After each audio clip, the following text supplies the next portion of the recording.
এই মুহূর্তে সবথেকে বড় খবর, কেশপুরে কেন্দ্রীয় বাহিনীর সাথে বচসায় জড়ালেন বিজেপি প্রার্থী হিরণ। ঘটনা ঘাটাল লোকসভা কেন্দ্রের অন্তর্গত কেশপুর বিধানসভার 1 নম্বর অঞ্চলের বুথে সকাল থেকে এই বুথে ছাপ্পা দেওয়ার অভিযোগ ছিল বিজেপির পক্ষ থেকে। শাসক দল বিজেপির জনকে বসতে দেয়নি, এমনই অভিযোগ করেন বিজেপির পোলিং এজেন্ট। তারপর সেখানে গিয়ে পৌঁছায় ঘাটালের বিজেপি প্রার্থী হিরণ। কেন্দ্রীয় বাহিনীর জওয়ানদের সাথে বচসায় জড়িয়ে পড়েন তিনি। 144 ধারাতে তুমি 200 মিটারের মধ্যে জমায়েত করে থাকতে পারো না। এখানে তোমরা কতজন আছো?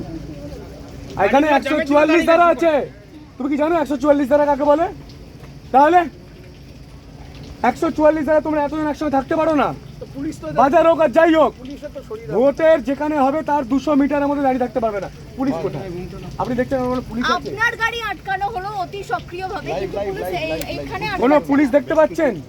কোন সেন্ট্রাল ফোর্স দেখতে পাচ্ছেন? এখানে মিডিয়াকে পুলিশ আটকাচ্ছে, মিডিয়াকে ঢুকতে দেবে না পুলিশ। কিন্তু এখানে এতজন দাঁড়িয়ে আছে, পুলিশ নিঃশব্দে দাঁড়িয়ে। পুলিশ নেই এখানে। এরা কারা? হিরণদা এরা তৃণমূলের হারমাত বাহিনী। 144 ধারা মানে আপনি যেখানে ভোট হবে তার 200 মিটারের মধ্যে আপনি জমায়েত করে থাকতে পারবেন না। এখানে দেখছেন তো কত জমায়েত দাঁড়িয়ে আছে। হ্যাঁ, কত জমায়েত দাঁড়িয়ে আছে। অভিযোগ করছেন যে এখানে অনেকেই জমায়েত করে এখানে এত এইকে পড়ে বসতে দেয়নি। এখন প্রায় সকাল 9টা বাজতে যায়। এখন এই রাজুকে বাড়ি থেকে নিয়ে আসছি। আরে bureau report, D Bangla news.